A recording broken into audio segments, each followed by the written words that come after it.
tidak bisa tahajud. Aduh, rugi, kapan saya ganti? Tidak ada, sudah malam. Tunggu malam besok. Kalau masih punya usia sampai malam besok.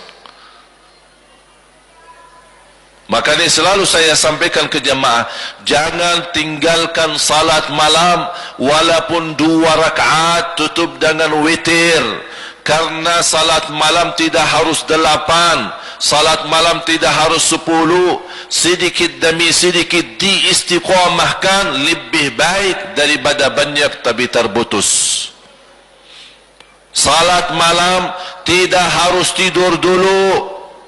Sering saya sampaikan, kaget, katanya harus tidur dulu.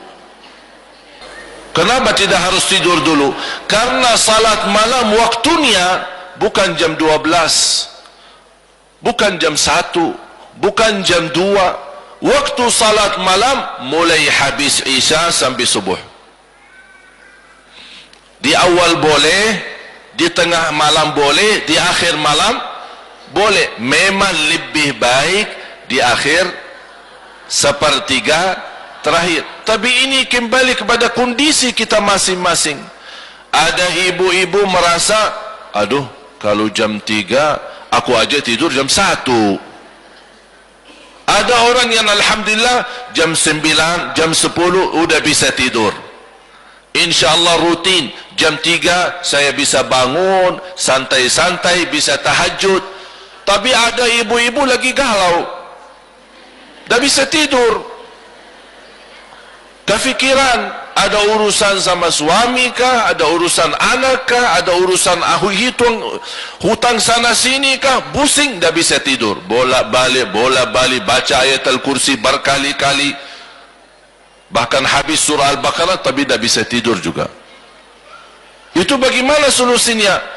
Kalau sudah, ya Allah, sudah jam 2 mulai nantuk, ketiduran, belum dijamin bisa bangun.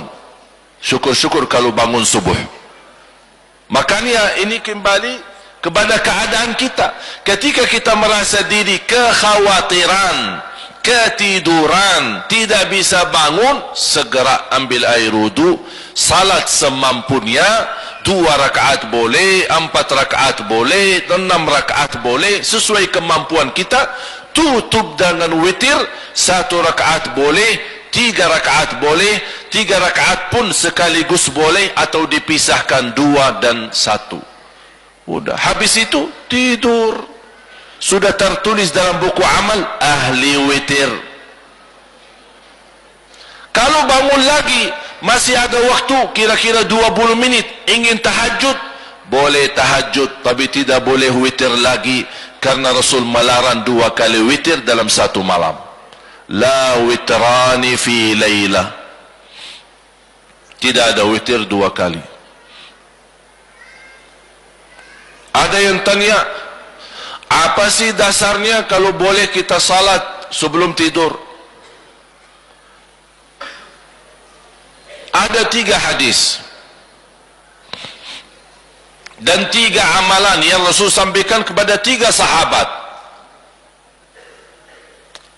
Abu Dzar radhiyallahu an, Abu Hurairah radhiyallahu an,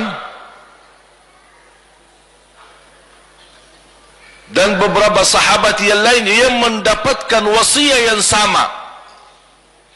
Saya ambil satu contoh hadis Abu Hurairah radhiyallahu an. Abu Hurairah radhiyallahu anhu berkata, Rasulullah telah memberikan kepadaku 3 amalan. Ausani khalili bi 3. Yang pertama, an asuma min kulli syahr 3 ayyam. Setiap bulan puasa 3 hari. Ini amalan pertama. Dijelaskan di hadis yang lain, yang dimaksud 3 hari setiap bulan adalah ayyamul bid, 13, 14 dan 15. Amalan yang kedua, wa an usalli duha, jaga salat duha. Yang ketiga, wa an utira qabla an anam. Wahai Abu Hurairah, jaga witir sebelum tidur. Ini wasiat Rasul kepada Abu Hurairah. Saya begitu baca hadis ini yang sahih, Saya pun terkejut. Sepertinya Rasul sudah tahu akhir zaman umatnya bakal suka ketiduran, makanya sudah ada solusi dari zaman Rasul. Abu Hurairah, jaga witir sebelum tidur. Ini buatmu dan umatku yang nanti datangnya suka ketiduran. Udah, Rasul sudah kasih jawabannya. Daripada rugi, tidak sama sekali dapat pahalanya, Rasulullah SAW mengingatkan, innallaha witrun yuhibbul witr fa'awtiru. Allah maha witir, Allah cinta witir, jagalah witir. Bapak ibu jemaah sekalian dimuliakan Allah Subhanahu wa taala. Kalau kita melihat kehidupan kita sehari-hari, sebenarnya banyak hal yang kita lakukan, tetap dunia kita jalan, tapi ibadah pun bisa jalan. Contoh sederhana, zikir kepada Allah. Apa sih susahnya kita terus gerakkan lidah kita berzikir kepada Allah? Zikir kepada Allah tidak harus wanita dalam keadaan suci. Zikir kepada Allah tidak harus wudu dulu. Zikir kepada Allah tidak harus menghadapi kiblah. Zikir kepada Allah tidak harus di masjid. Dimanapun kita berada, jalan kaki, di mobil, di rumah, di pas lagi masak, semua kita boleh berzikir.